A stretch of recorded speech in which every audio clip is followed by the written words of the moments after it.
Let's make it more of a conversation than a talk, huh? Because I actually just got back to Peace Village a couple hours ago.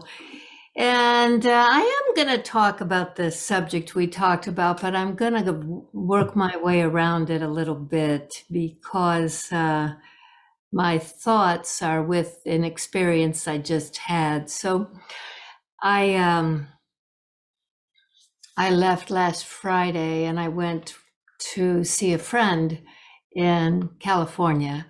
And the friend is she's having struggles with health.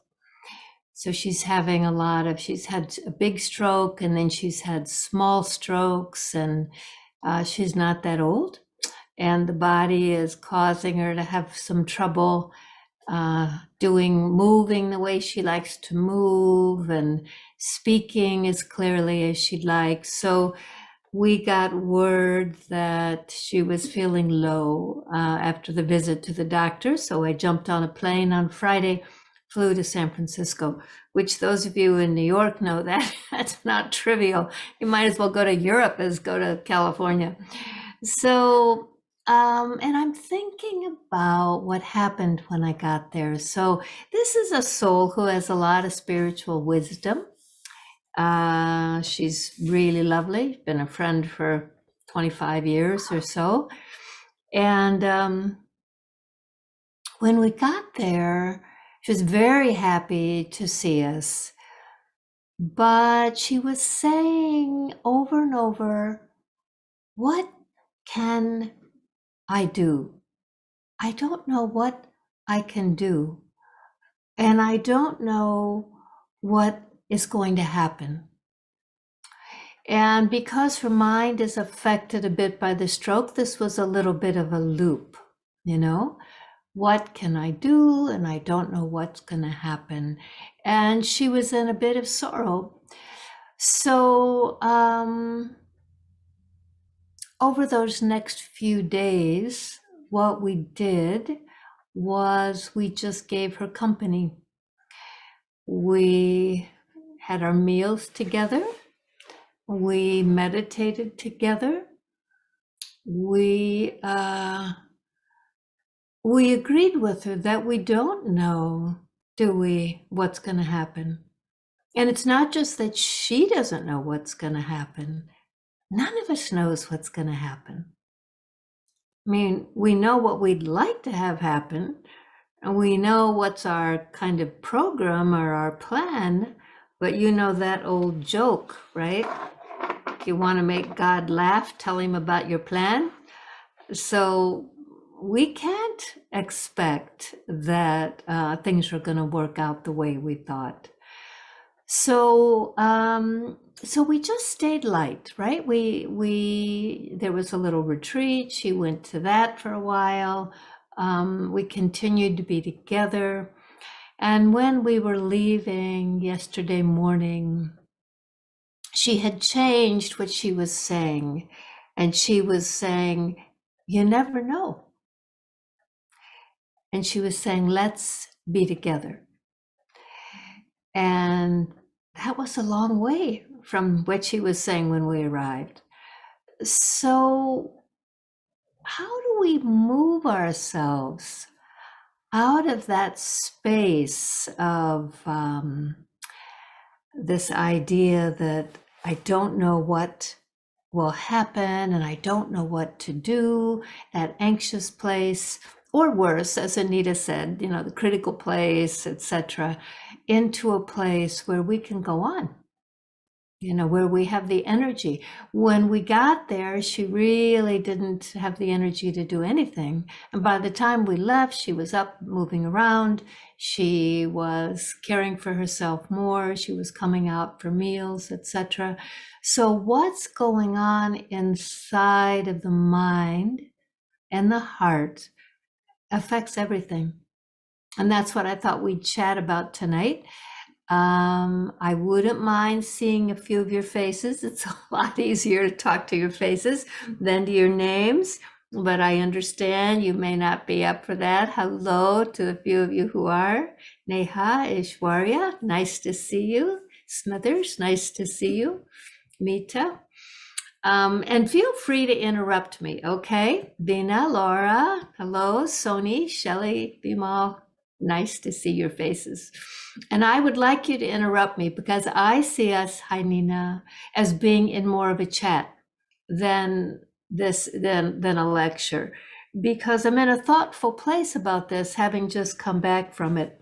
So, a lot of things happen to us, and especially around this time of year. I don't know, there's some of you may be aware, there's actually statistics that at this time of year, people tend to get a little sad sometimes, and they tend to get a little withdrawn sometimes. It's not always the happy time of year. So these things that go on around us. So some of the things that happen from outside experiences. Somebody in our connection is affecting us. This can be a child who you really want to do well and be happy, and they're not happy. This can be a parent, someone who's in your circle of influence, and they're just not in a good place, and you are kind of feeling helpless. It can be something going on with your body.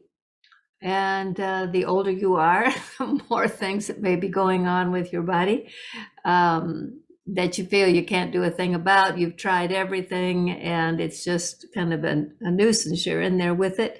It can be loss. I have a lot of friends dealing with loss of a dog that they just adored, loss of a spouse, loss of a job, loss of a house, to a fire or something like that. So there's a lot of incoming things that affect us. And these days, I would say, even more than in the past, these things are happening quite suddenly. It seemed in the past things came on more slowly, but now it seems that things are happening quite suddenly, and they catch us off guard. So what happens when any of these things happen to a person in our connection, the loss, the body, etc., what happens is the mind begins to respond to that. Now, I'm going to presume that your mind is a little like my mind. So one thing that the mind does is the mind will replay the scene. You know how that is?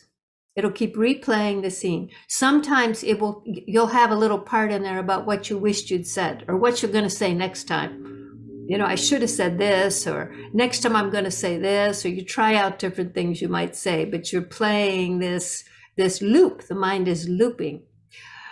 And it can run. You don't have to be thinking for it to run, right? Once it starts, once the mind is distressed, it just will run in this loop. Another thing that the mind does is the mind resists. So the mind doesn't want this thing to go on with the body. The mind doesn't want this problem that the child is having. The mind wants it to just not be that way. It's a resistance to what's going on. When this happens, when we loop like that, and when we resist what's happening, we actually create an inner atmosphere of anger and disappointment. And it depends a little bit on our personalities as to whether we tend to anger or whether we tend to disappointment. Some people tend to to blame the self. I should have done more. I could have done more, etc. But this inner dialogue that happens, that comes in these situations, creates a very heavy inner atmosphere. You could imagine that that's kind of like a fog bank just rolled into your mind. Because what happens is your mind, instead of going to contentment or going to acceptance or anything, the mind just keeps stirring itself up. And then we, with our minds like that, we then emanate that, right? So if we're upset with our kid, or we're upset with our mother-in-law or our spouse or our landlord, we're wearing it on our face. It's not just inside of us. It's right on our face. And when they look at us, they know. And it's a vibe that comes off of us. And they come in and they're like walking on eggshells. They know that we're not happy. We don't mean to be punishing them. Or sometimes we do mean to be punishing them, but most of the time we don't mean to be punishing them, right? We're just inside punishing ourselves. And so what happens is this atmosphere gets created around us. Conversation gets stiff. Our faces are tense. We may be giving ourselves some kind of a headache or whatever. And it doesn't work. I mean, that's the most important part of all this is it doesn't really work. We don't end up feeling any better and nobody changes. The body doesn't get better. The relationship with the person we're disappointed with doesn't get any better, or our boss or whatever the situation is. So it's not an effective strategy, you might say. So what's the option? What's the option to this? I mean, how can we do anything else? So I'm going to propose that actually your meditation practice has given you a kind of mastery that does give you an option. Now, some of you may be meditating sporadically. Some of you may be meditating really faithfully every day.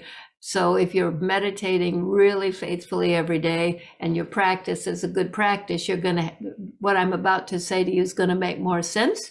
If you're fairly new to meditation, you may think I'm out on a limb here, but trust me that actually the conversion of the inner atmosphere of your mind, the changing of your response to what's going on is one of the first fruits of your meditation. You can do something about it. Now, what I think is really important here is tolerance. Now, tolerance is, we sometimes talk about tolerance as a power. Tolerance could be considered to be a skill, a spiritual skill. And I know it's controversial, so I'm going to get to that in a minute. I understand if you're thinking, wait a minute, what's she up to here? There's things we shouldn't tolerate. Right, there are. I'll get to that. But remember that prayer? God, grant me the serenity to accept the things I cannot change, the courage to change the things I can, and the wisdom to know the difference. I love that prayer. I think it's Reinhold Niebuhr, actually, that prayer. But to some degree, that's what I'm talking about. So what was going on for my friend, she can't make the plaque go away from her arteries. There's nothing further she can do. She's been to every doctor. She's done lots of programs. Her body is producing plaque.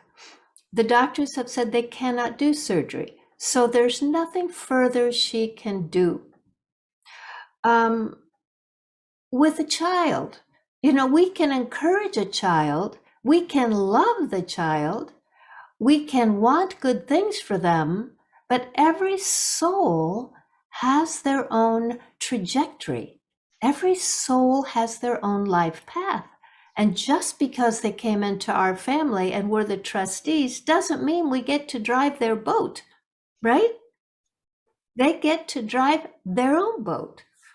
And so we have to be a bystander with lots of good wishes, but we can't get in their boat and drive their boat, right?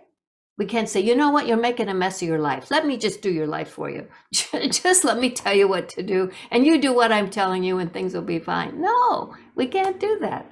They get to do their own life.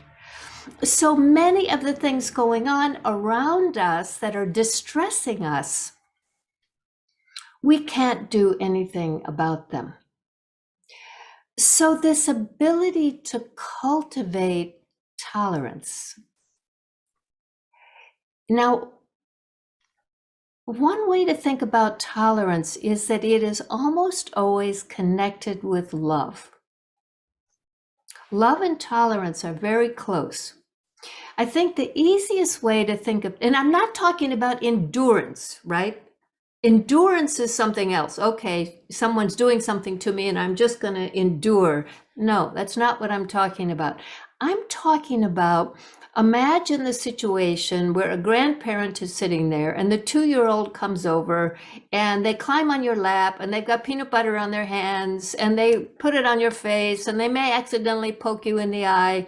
I mean, and it's a completely annoying situation.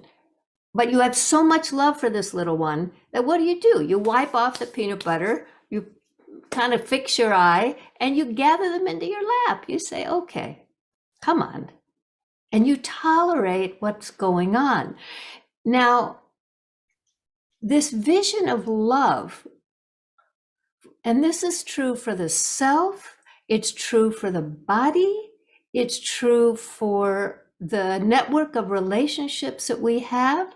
This ability to have love as your first response is actually innate inside.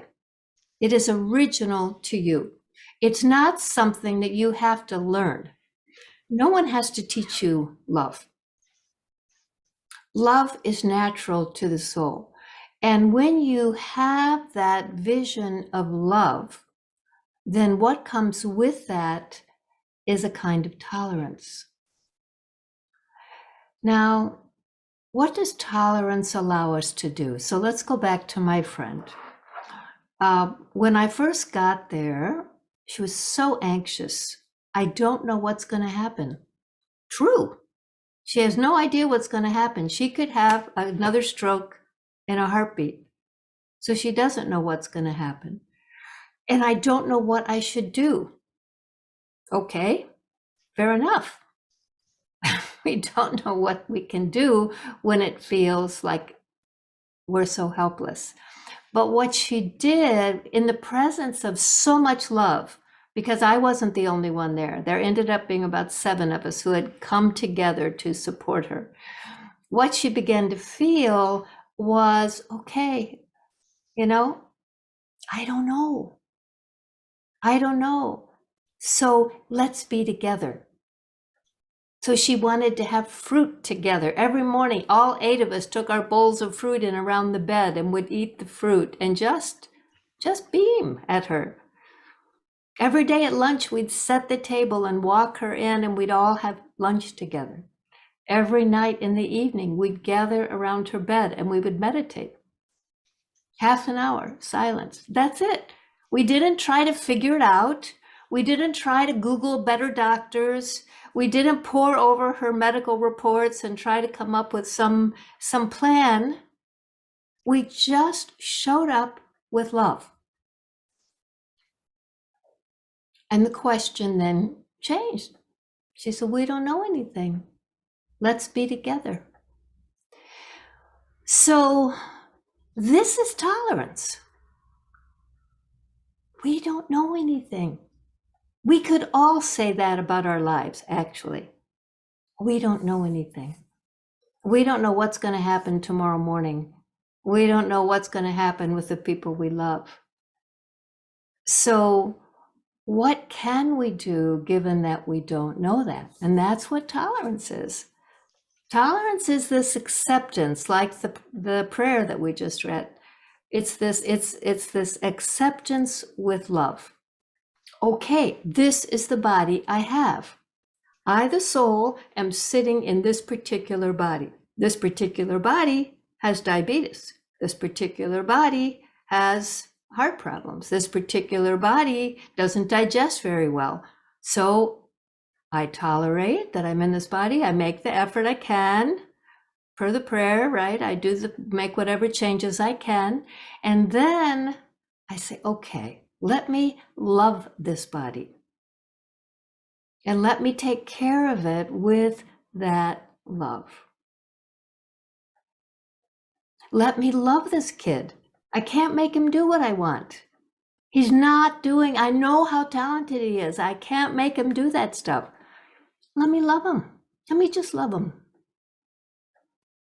Let me not try to live his life for him. Let me just love him.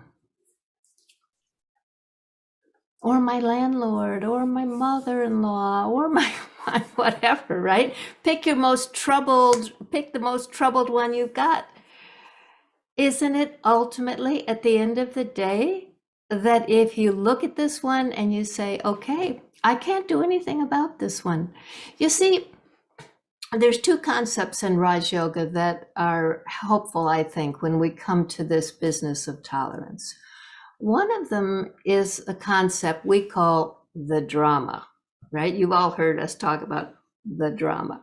So when we talk about the drama, what we're saying is that the way life is coming to us is a result of things that have happened in the past. The script was written before. What's happened to me in the past and what's happened to the people with whom I'm in relationship, because our drama is all tangled up, right? With our children and our parents and our neighbors and all that. I mean, we don't just have a single track. I mean, we're all connected in the way these karmas play out. So when something happens, I get an autoimmune disease, my house burns down, my kid, drives me crazy, whatever, we have to say to ourselves, okay, this is in the script. I can't rewrite this script. It's here. It's presented itself. This is what it is. What can we do about the pandemic?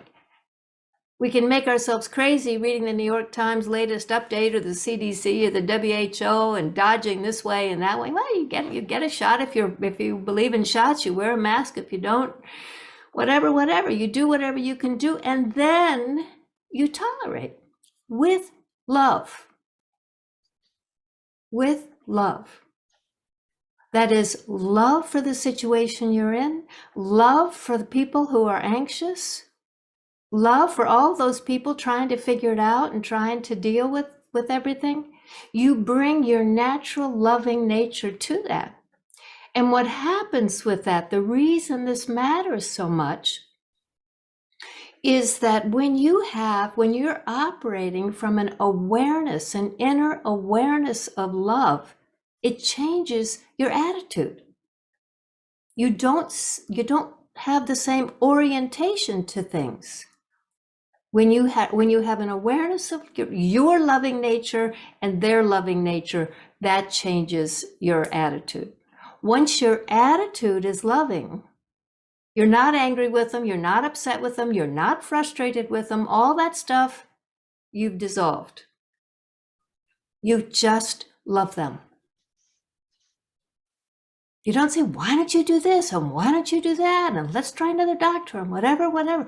No, you just love them. Now, I don't mean instead of doing the necessary, you do the necessary, but don't let those other feelings of frustration and anger and disappointment and anxiety crowd into your mind so that that's your awareness. Because when your awareness is anxious and afraid and judgmental and disappointed, then what's your attitude? And what's your vision? What do they feel when you look at them? They feel completely judged, right? And sad. They feel sad. And then when you open your mouth, what has to come out of your mouth? Something loving is not going to come out of your mouth. If you're feeling disappointed and angry with them, when you open your mouth, somehow, even if you try to say something else, it won't work. It won't work. Because that state of your mind is such that what will come rolling out of your mouth is your disappointment or anger or whatever. And then you understand the laws of karma, right? So now that you've said the angry thing, now what happens? Or do they come back and say, oh, I love you so much. Thank you for being angry with me. No. Whether it's your mind or it's someone else's mind, you're doing some harm when you do that. So you speak to them in anger or you speak to yourself in anger, and what comes back? Anger. Has to. That's karma, right? The other principle besides drama that's helpful in cultivating tolerance is understanding people's nature, the patterns of their personality. You know, we all have these natures, these patterns. The word we sometimes use is these sanskars, that they're sort of they sort of identify us, right? They have to do with the way our character is. Some people are big and jolly. Some people are slow moving and quiet. Some people are, you know, hyper discerning and critical. Some people are, you know, everybody's different, right? And sometimes when we're dealing with someone, we have the thought, well, couldn't they just fill in the blank, right? Couldn't they just not be so critical? Couldn't my mother, when she walks in the house, not make the first thing she says be something critical? Couldn't my kid just say thank you, because after all, I just put him through school and I'm making all his food and I'm doing his laundry, whatever. Couldn't he just be grateful, right? We have all these thoughts about what we want people to be and do. Couldn't they just be like that? They could, but they're not, right? They're not like that right now. And maybe someday, maybe some life experience will make them have a big awakening. But in the meantime, will they experience us as just being critical and disappointed with them?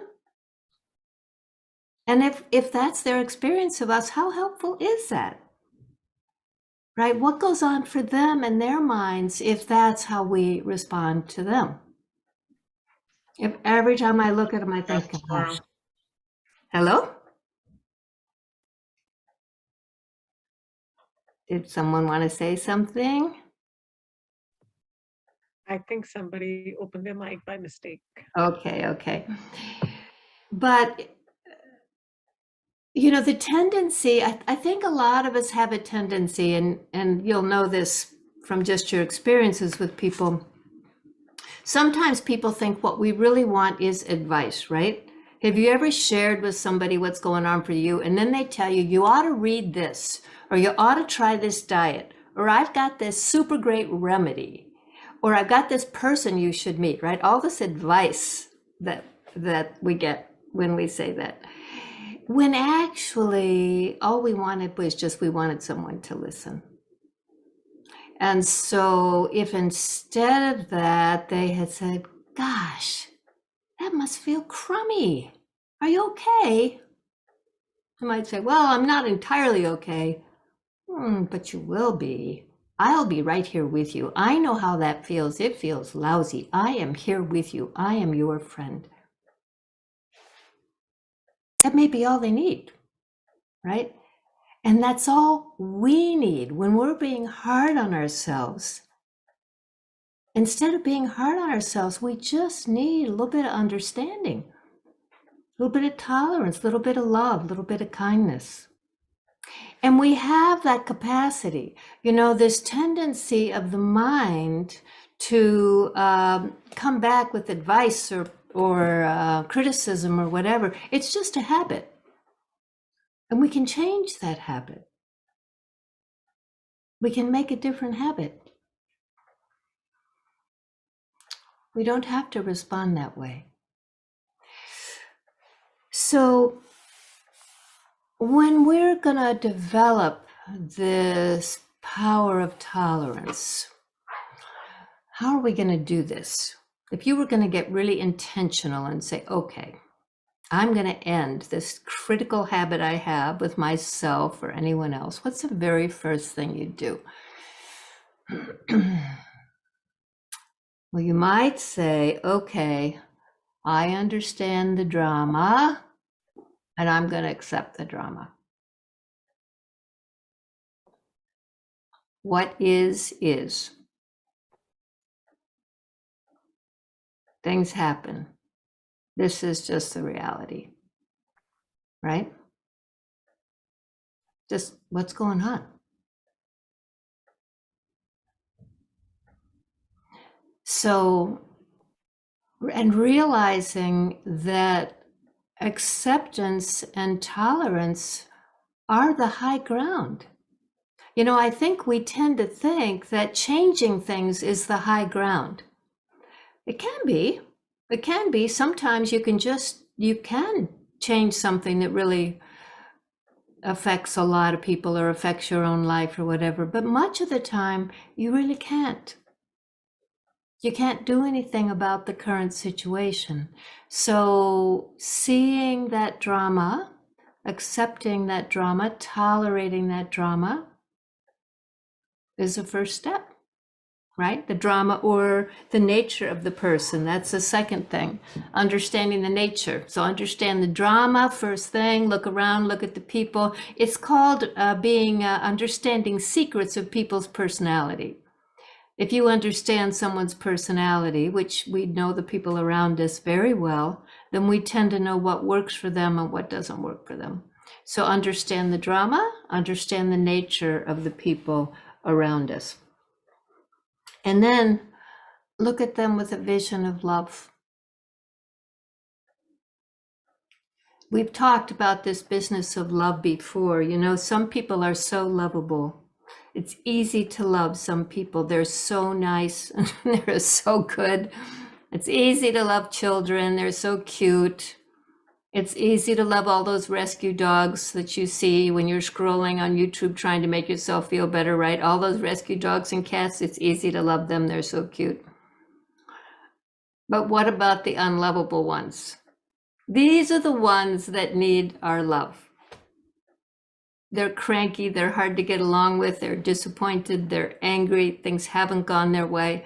How are we going to love them? We're going to love them not because they're so lovable, but because we have become so loving. Right? It's not that I'm going to love this one, I'm not going to love this one, I'll love this one extra, I'm loving this one a little bit. No.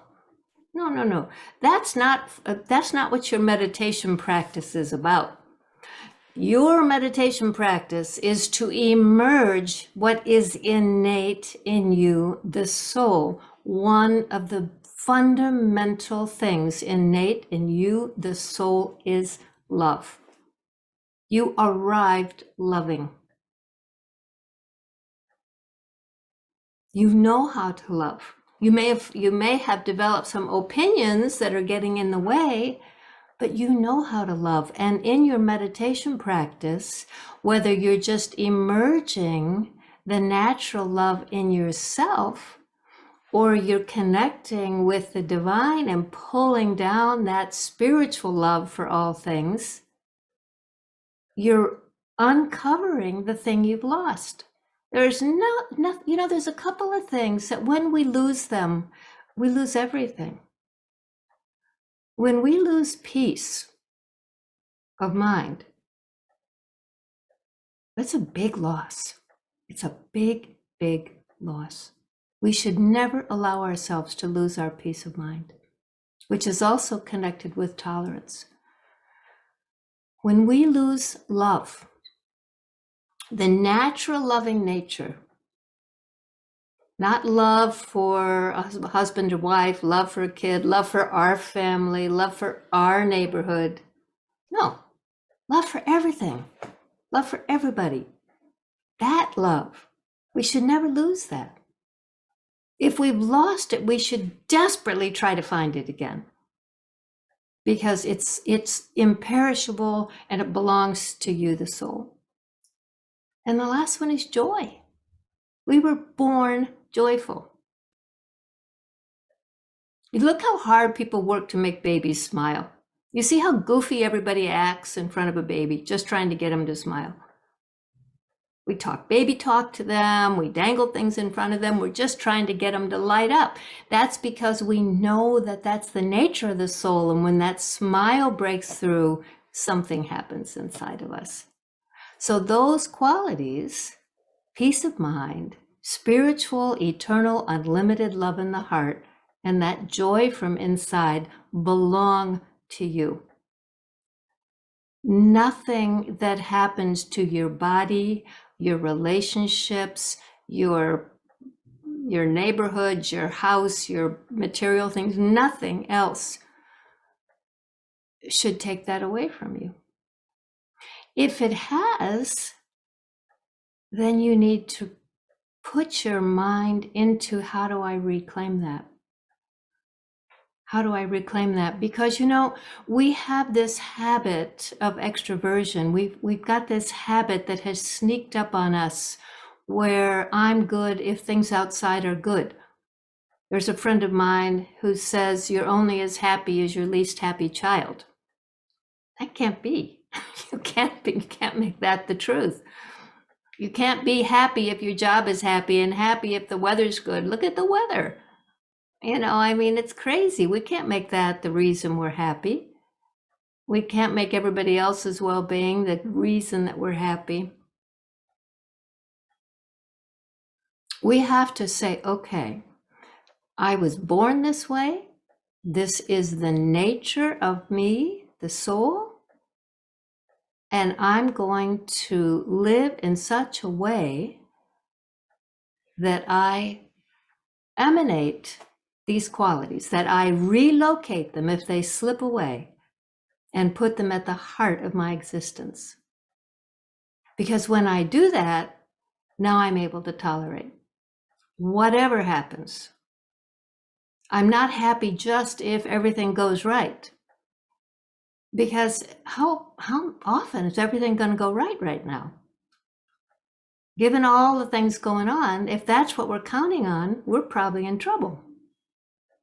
And that's not what a spiritual life is about, right? A spiritual life is inside out.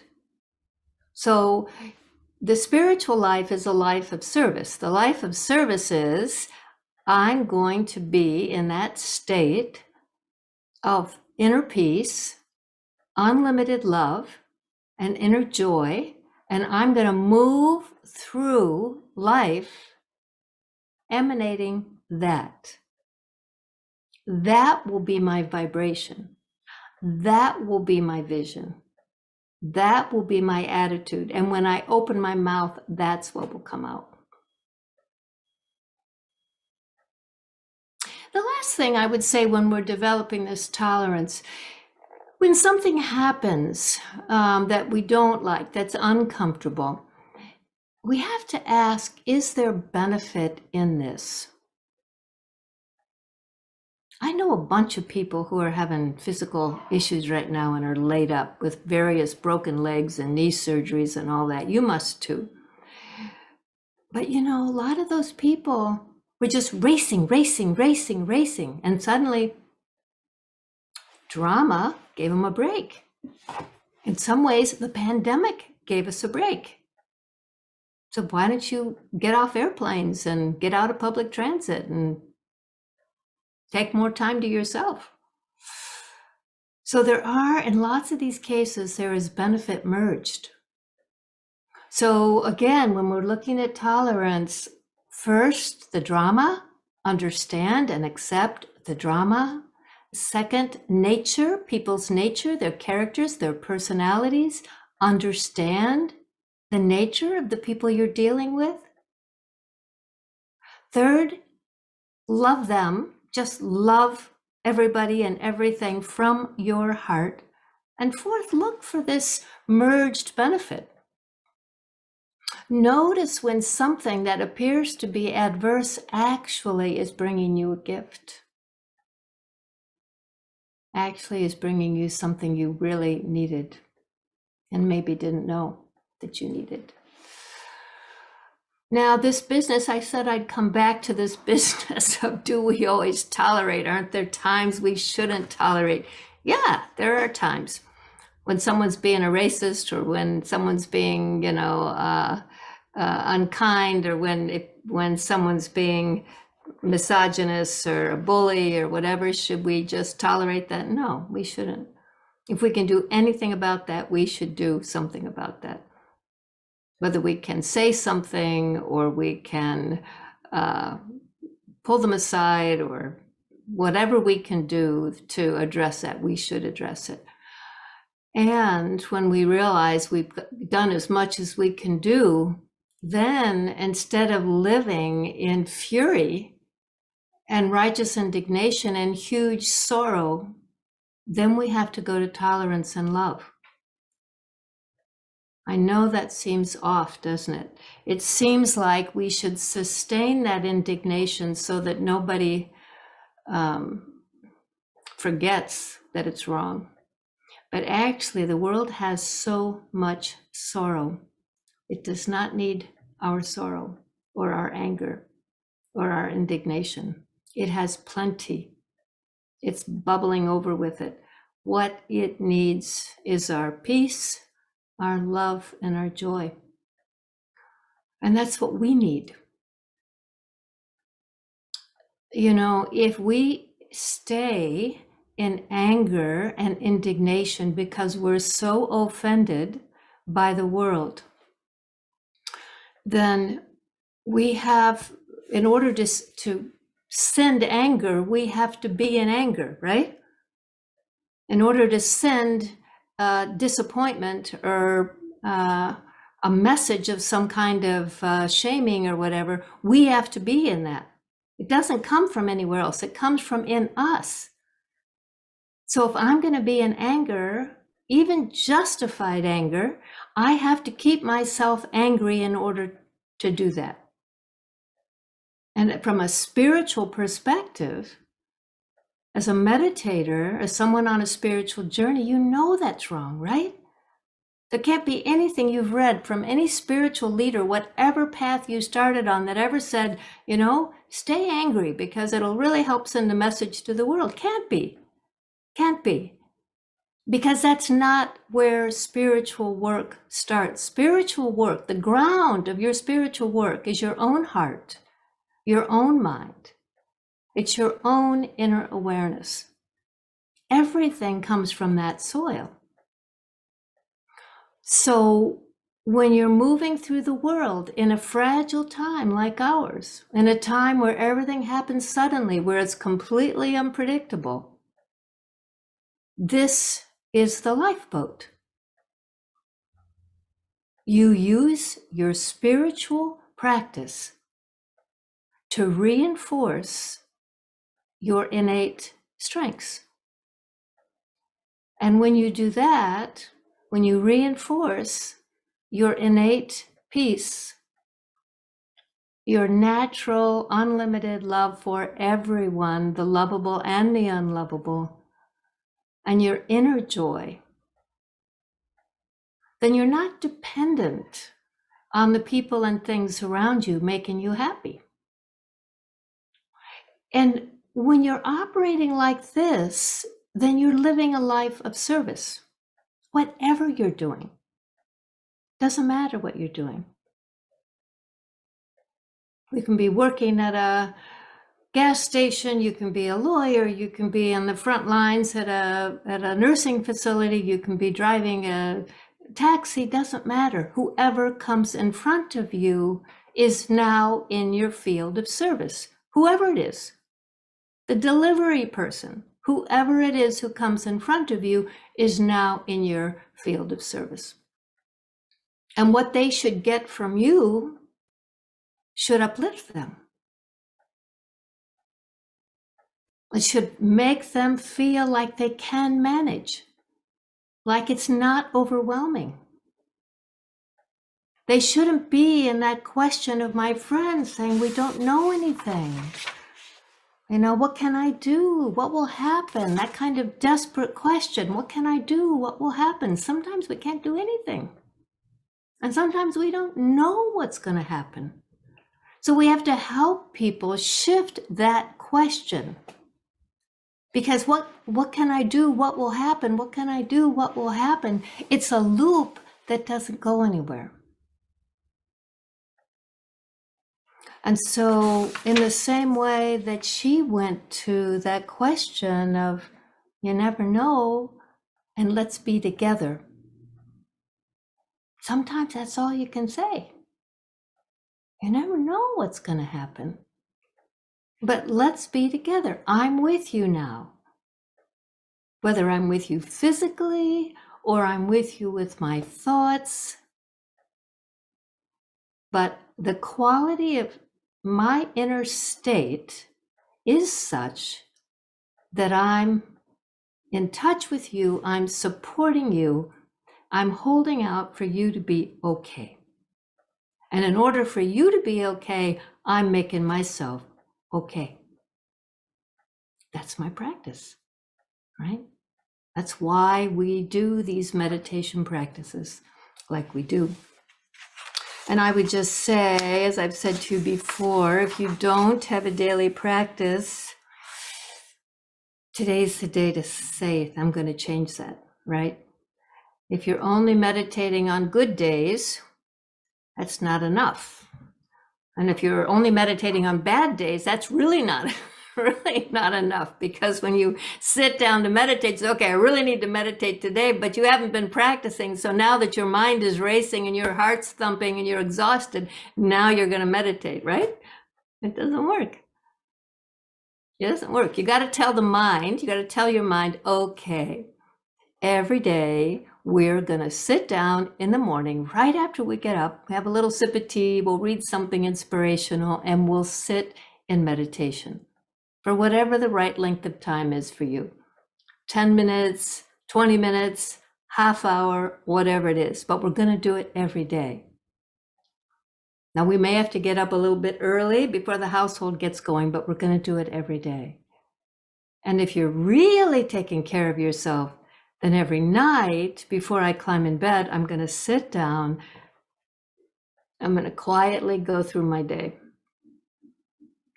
I'm going to replay those scenes from my day, something that I felt I did really well. I'm going to appreciate myself for that. Something I thought I slipped on, I'm going to say to myself, let me do better on this tomorrow. And then let it go. Don't go to bed with those things in your heart. And sleep with the angels. And then get up the next day and do it again.